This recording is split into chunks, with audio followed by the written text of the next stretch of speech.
Good evening, this is the Oscar expert here with Brother Bro, and it's time for BAFTA predictions. We're socially distancing today. I'm a little bit sick. You can move an inch that way, actually. Let's just start with Best Picture.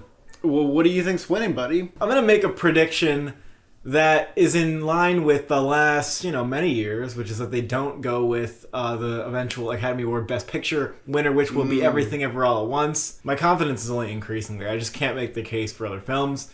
But we could see the case being made for Banshees and Inisherin. It has Golden Globe comedy and it would have BAFTA at this point, which is pretty fucking good. My prediction is Banshees and Inisherin. Why? It's kind of hard to back it up. Like, everyone has a feeling that this is just going to Well, it also has a little bit of a home turf advantage being a British film.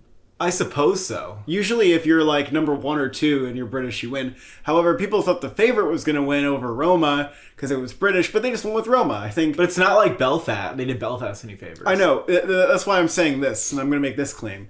If your movie's top 2, it can win by being a British film. You're not going to win if you're like The Father or The Favorite or like you said, whatever you said. What's examples? 1917... which did really well at BAFTA. King's Speech was like, yeah, that's going to win. It's also kind of literally 3 Billboards and what that did. Golden Globe BAFTA path. 3 Billboards is also considered a UK movie. And Everything Everywhere could win. Like, sometimes they just go with what is front running. But the BAFTAs always go with something that has won the Golden Globe or the Critics' Choice Award. So it's between 2 films, okay? Tar's not winning. Sorry to break it to you. All Quiet's not winning. Elvis isn't winning. It's between these 2. You understand? Let's go to director, where the frontrunner Steven Spielberg's unnominated. This is widely speculated. Daniels kind of have a wide open field here. If they are indeed out front in director, they should just be walking in and taking this award. You could make a case for other people, though. You could make a case for Edward Berger, considering that movie has 14 the fucking nominations. And some people think that Todd Field's gonna happen. I don't really think that's gonna happen. The last time they were so unpredictable in director where they didn't even go with somebody who won the Globe or the Critics' Choice was way back with Paul Greengrass in United 93. And when you go back and you're like, oh, look at this example from like the mid-2000s. You're looking at examples of when the BAFTAs used to like actively be different than the Oscars. And in the past 10 years, they kind of fell in line.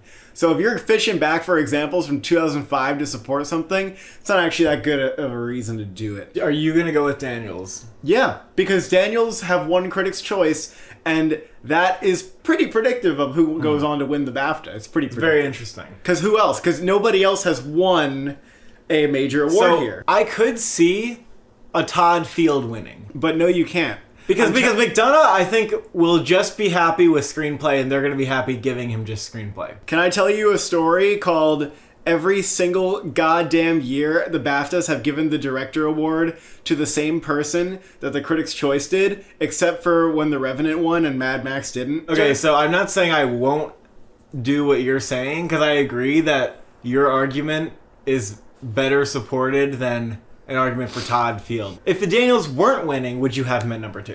No, I'd have McDonough. Would you really? It's a movie that's winning Best Picture. If the BAFTAs do McDonough in director and McDonough in screenplay, I would try to take seriously whether he could win one of those, either of those, at the Oscars. Yeah, that would be a big deal. Big. But that's why I don't think he's winning. And I think Everything Everywhere, it did very well at the BAFTAs too. It really didn't miss much at all. You think Everything Everywhere is going to get director supporting actor? I think Everything Everywhere is like the runner-up for picture here, like pretty easily. And it also get casting. Although I don't think we've quite seen a director frontrunner like Everything Everywhere All at Once. Why not? Think about what they usually are. They're like these big one-take movies. It has a lot of tech nominations. I mean, there's never been a contender like Everything Everywhere, if you want to argue that. I don't know, maybe I would even say Edward Berger is above Todd Field because that movie is just technical achievement written all over it.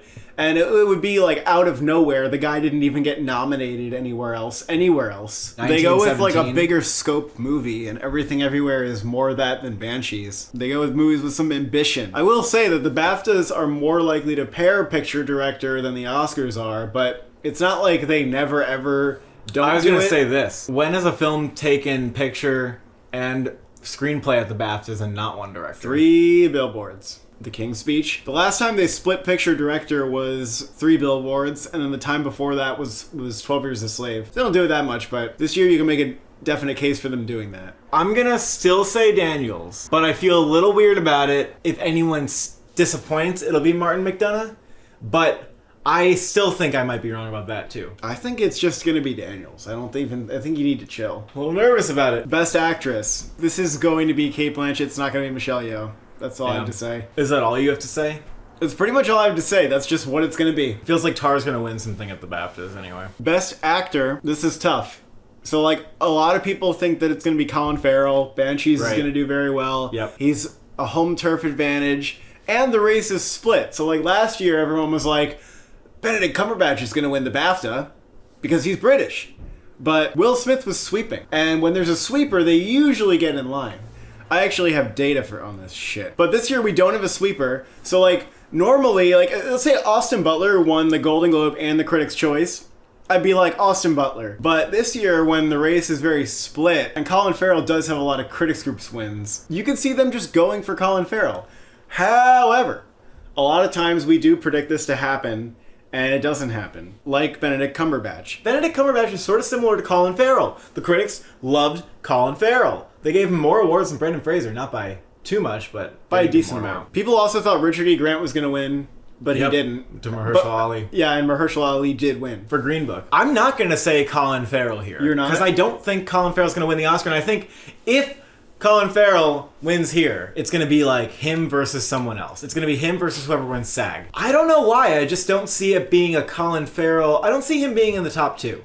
I could definitely be wrong. But I kind of see it being between Brendan Fraser and Austin Butler at the end of the day. I don't know why. Just today, you could ask me tomorrow, it might be different, but just today, I am leaning towards Austin Butler taking the Oscar. A lot because of the stat that The Whale didn't get into picture or screenplay, could easily make. Yeah, but does that mean that he's going to win the BAFTA then? It does not mean that he's going to win the BAFTA, but I think I'm going to predict Austin Butler to win the BAFTA. You know, I was maybe thinking the same thing, but I am almost split down the middle on this. I don't really think Brendan Fraser's going to take the BAFTA.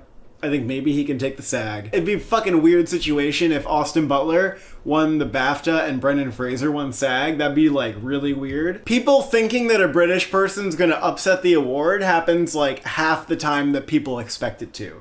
Does it? Yeah. Is it even half? Yeah. It happens sometimes. Like what? Meryl Streep for the Iron Lady and shit, and Anthony Hopkins for the Father. Meryl Streep's not British. Well, okay, but that counts. What are you saying? Okay, that counts. It doesn't count. It's Margaret Thatcher, you motherfucker. I don't care. She's not British. Whatever. Okay, well, that makes sense. That resonates more. Tilda Swinton for Michael Clayton. But again, Hopkins happened at the Oscar. Mark Rylance for Bridge of Spies. You'd have to. I think you need to take Farrell seriously as an Oscar prospect in order to. Jeffrey Rush and Helena Bonham Carter for The King's Speech. Although there was one time where Jennifer Lawrence beat out Lupita Nyong'o for 12 Years a Slave and it made no sense. Colin Firth for A Single Man won Best Actor. So it happens sometimes. However, I am going to predict that to happen in another category. It's like either this or Supporting Actress with Carrie Condon. And I feel like maybe you could say, hey, let's say Carrie Condon wins. Let's say Colin Farrell loses. I want to see Colin Farrell win the BAFTA. I think that'd be a nice award for him to win. It's the same argument that we make for, like, who wins the Oscar. It's like, oh, you know, they usually go with the really baity performance of who's crying and transforming the most. The BAFTAs are the same way. They're the same goddamn way because they're almost always going with who wins the Oscar. Yeah. And I think I'm just going to go with Austin Butler, and they do like Baz Luhrmann films a lot.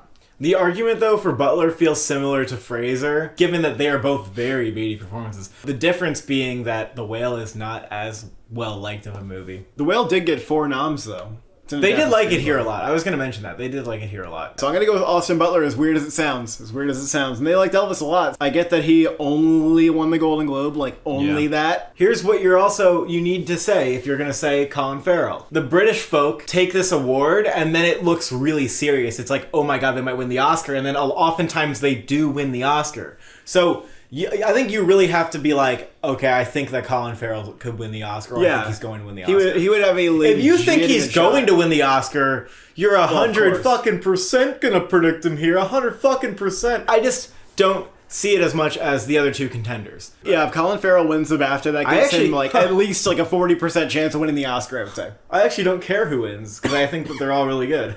Supporting actress, I kind of said this, but I am going to go with Carrie Condon here. I am going to predict somebody who's not winning the Oscar, who is British, who's in a British movie, and is up against someone who is in Wakanda Forever, a movie that got no other nominations. The first Black Panther got only visual effects, didn't win shit. Wait, this movie didn't get any other nominations besides Angela Bassett? That is correct. Really? Now, that's a sign of strength for Angela Bassett, sure. It's also a giant category, though. You have to wonder, like, would they have nominated her at all? That's a fair thing to wonder as well. Yeah. That is a fair thing to wonder as well. So I think the amount that they just don't really care about Black Panther, I think that's going to affect it winning here, especially when she's up against someone who seems to have a home turf advantage. It's a good argument, especially that Black Panther is not nominated in other categories. The Oscars really liked Black Panther Wakanda Forever, and they loved the first one as well. The other possible scenario is that because Bassett is kind of sweeping everywhere else at all the other major awards, and like she's going to win SAG, that's just gonna happen. She might just win this,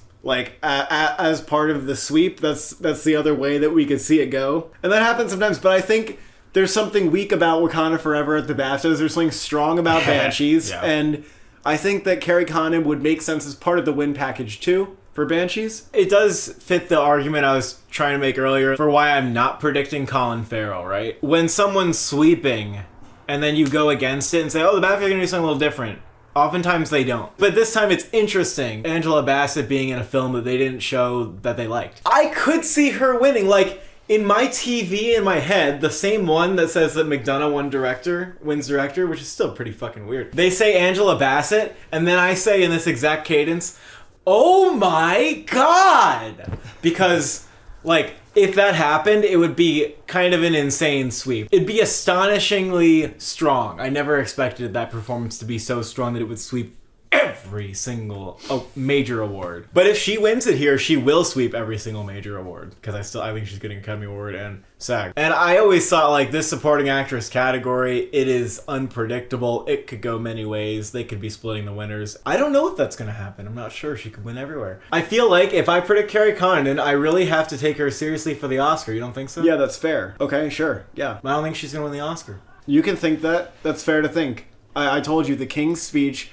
won 3 acting awards, and then at the Oscars only won 1. Belle and Melissa Leo were sweeping, and then the Brits took the supporting awards at BAFTA. Mark Rylance and Bridge of Spies, Tilda Swinton, Michael Clayton, they went on to win the Oscar. You know what? That example is very convincing to me. Mark Rylance and Bridge of Spies. Because, what is Angela Bassett doing? Just like Rocky, she's getting back in the ring. He wasn't nominated at BAFTA. That's where I think, like, she might not have been nominated at BAFTA. That's a fair thing to think. Supporting actor Ke Huy Quan, but Brendan Gleeson has a little bit of a chance. Because Mahershala Ali lost for Moonlight. Remember how weird that was? He was taking everything. I still don't think so. I don't think so either. I'll give it to you. I'm still predicting Ke Huy Quan. That sweep is too strong. That sweep is too strong. I'll still give it to you that he has a little bit of a chance. Original screenplay, that's Banshees. Any questions? If the Daniels won, it'd be fucking insane. It'd be insane. It'd be insane. It's not gonna happen. Adapted screenplay, I'm honestly torn because Living is number 1 on Gold Derby. I get it. That was one of their top 10 films. It is nominated for the Oscar. That and All Quiet are nominated. And people are saying that the writer is campaigning his ass off. He is making himself known. How's Samuel D. Hunter doing? Samuel D. Hunter, is he doing okay? He was campaigning his ass off. I saw him everywhere. Okay, well, that doesn't have a chance. I know, but I'm just saying that it doesn't always matter to me. He's trying to... It matters, though. He's trying to win. If Living weren't getting a campaign, you think it would be getting nominated for anything? No. At the BAFTAs, it would get this. All Quiet is in Best Film. Now, I will say... It doesn't always matter if you're in Best Film or not in this category. I looked it up. There are plenty of examples of things like Jojo Rabbit winning. There's still like an Oscar Best Picture nominee, though. That's what I was going to say, buddy. It's actually really important. The adapted screenplay winner at BAFTA, it's almost always the Best Picture nominee at the Oscars. You think so. You don't have to think so. You can know so. And you would think so, and it is so. The last time adapted screenplay went to a movie that wasn't in Best Picture at the Oscars was Tinker Tailor Soldier Spy. That was in BAFTA Best Film 5.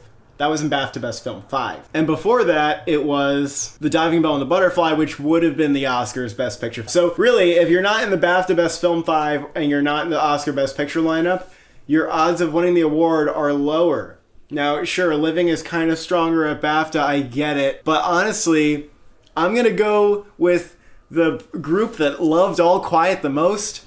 And I'm going to say that they care a lot about the adaptation. And I'm going to say All Quiet. I'm predicting All Quiet. I mean, it's interesting because there's no area that they didn't go with All Quiet. Like, they went acting categories, they went Screenplay. They went every single place they could have gone. I still think at the Oscars it'll be Sarah Polley no matter what happens here. All Quiet, I mean, look, it has to be said, it doesn't feel like a screenplay movie. Yeah, that's actually a fair point. I mean, if you look, pretty much every screenplay winner is a screenplay-ish movie to an extent. Well, of course, but like, I don't think there's been this dry of competition in an adapted screenplay category in a long time. That's true. That's a fair So this is why this year is just weird, and we can't just go off of like something in the past.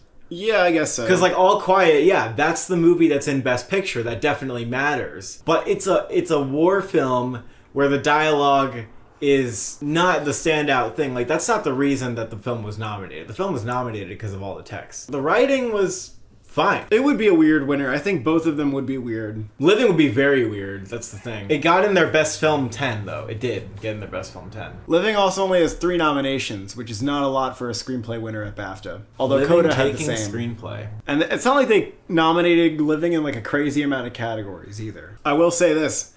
All Quiet has gotten more screenplay nominations over the award season than Living. I'm actually still going to go with All Quiet, because I just don't find Living to be very convincing. Like, I don't know how much people like the movie. I know that they're campaigning, cool, but I don't know how much people like that. Yeah, I'm just going with the movie that has like way more support. Cinematography. Top Gun is nominated here, but I think they'll go with All Quiet anyway. Well, the British Society of Cinematographers, I think they had Top Gun nominated. They did not have Top Gun nominated, but they gave it to All Quiet. It's going to win the Oscar for cinematography. We know that. I think it's going to be All Quiet on the Western Front here. I know it is. And what does Gold Derby have? All Quiet on the Western Front. I think it just took over Top Gun. Top Gun wasn't in Best Film. Right. It really just got text at BAFTA. It didn't get screenplay either. So it's also the category that it's definitely winning at the Oscars. Yes. So why wouldn't the BAFTAs also follow on that? That's what's going to happen. Costume design. I think this will probably be Elvis. Black Panther's not even nominated.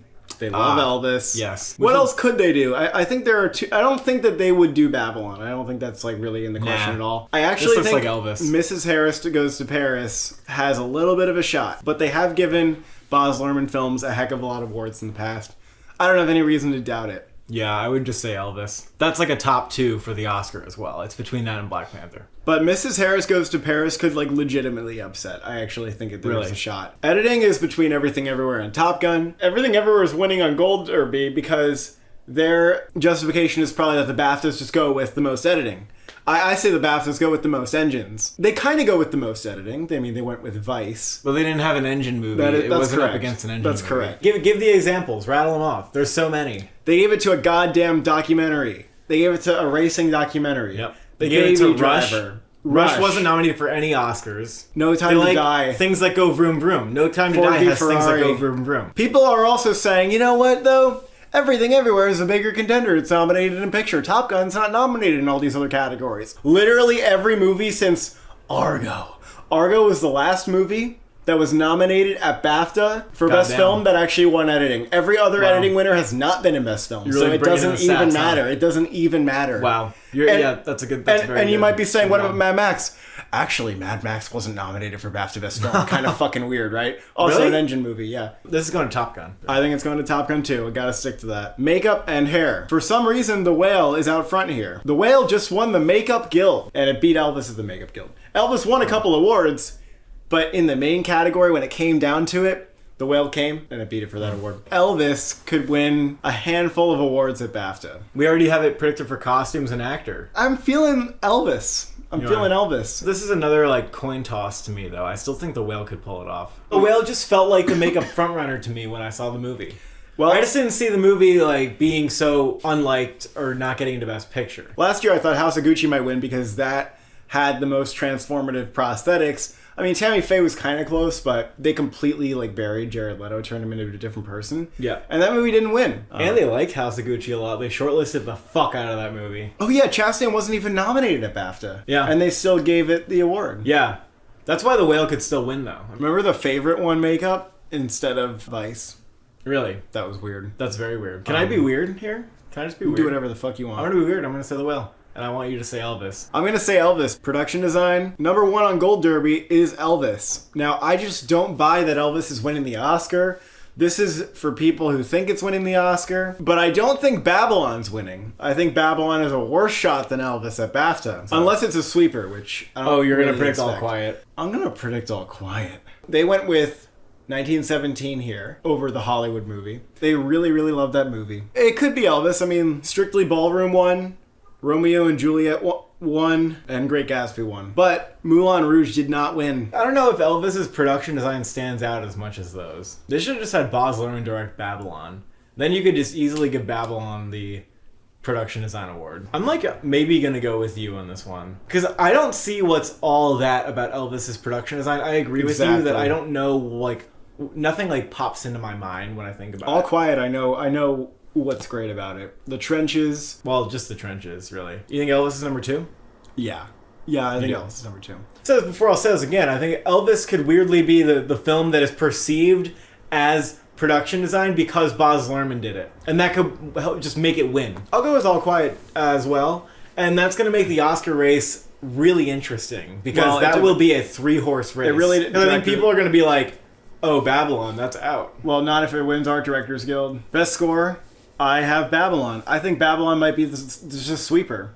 Kind of like Soul. Remember how every single time a new awards thing came along, people were like, I think this is where Soul could lose. I think Soul might lose here. And it just kept winning. Yeah. It just kept winning. So that's what I'm gonna do with Babylon. I'm just gonna say that it keeps winning. My thought is, what else could win? Like, in all the other categories I struggle with, it's because I think there's another film that's very formidable. And here, I don't know if I see anything else. You could put up a light case for All Quiet or Banshees, but not even Banshees though. Not even Banshees. It would be long shots. I've listened to the score for Banshees. It's good, but I don't think it's like amazing. I'm still gonna go with Babylon. Yeah, best sound. I think this is gonna be All Quiet too. I am predicting it for a lot of awards, but that's okay with me. Top Gun.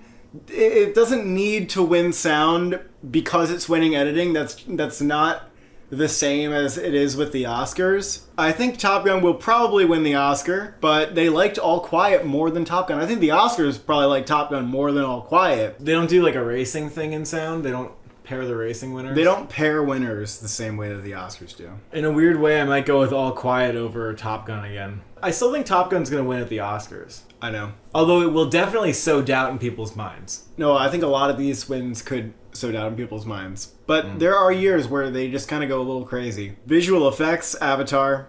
It's going to be Avatar. Yeah, it's going to be Avatar. Casting is kind of an interesting award. It's only been going for 3 years. Their winners are never easy to predict. I don't remember if West Side Story was predicted to win last year because the nominees were kind of weird. It's like that or King Richard or something. Maybe Boiling Point people thought could win. Rocks won and Joker won. I think all these movies have kind of something in common where there's like a little bit of a story there with the casting with Joker. It's like, oh, how do you cast the Joker? That's really it. And then there's Rocks, which is finding these children and, you know, doing the whole like talent hunt for those kids.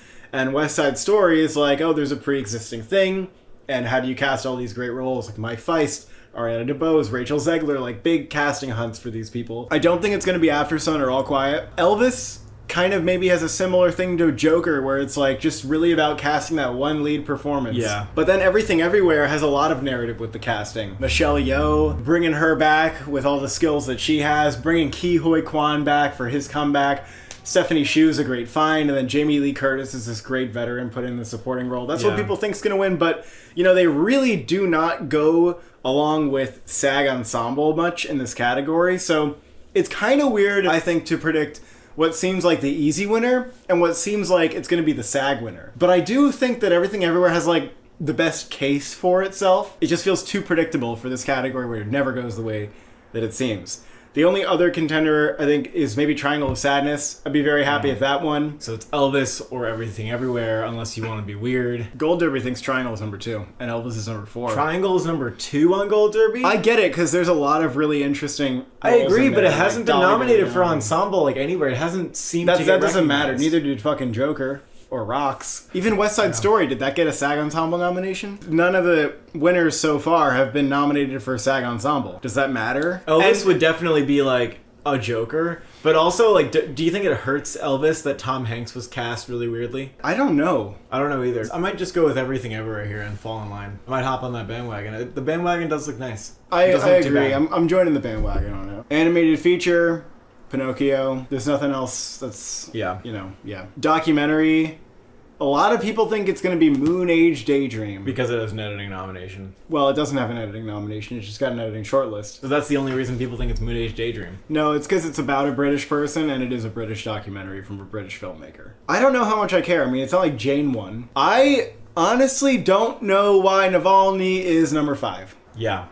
Because I actually might predict Navalny. When Neglia was here, I don't know what it was, but he kind of convinced me that Navalny should be at my number 1. When you assess the contenders, it does feel like Navalny stands out. I don't know why everybody's so sure that it's going to be Moon Age Daydream. I mean, they usually go with something that's nominated for the Oscar. I could see it being All the Beauty and the Bloodshed too, but I do feel like maybe the tides are turning on that movie. I just don't think it has received the same passion as a typical documentary frontrunner. It has not swept. All the Beauty and the Bloodshed did miss the PGA award, and so did Moon Age Daydream. Yeah, I'm gonna go with Navalny, as weird as it is, as number 5 on Gold Derby as it is. I don't see why it couldn't be that. I'll also pick Navalny.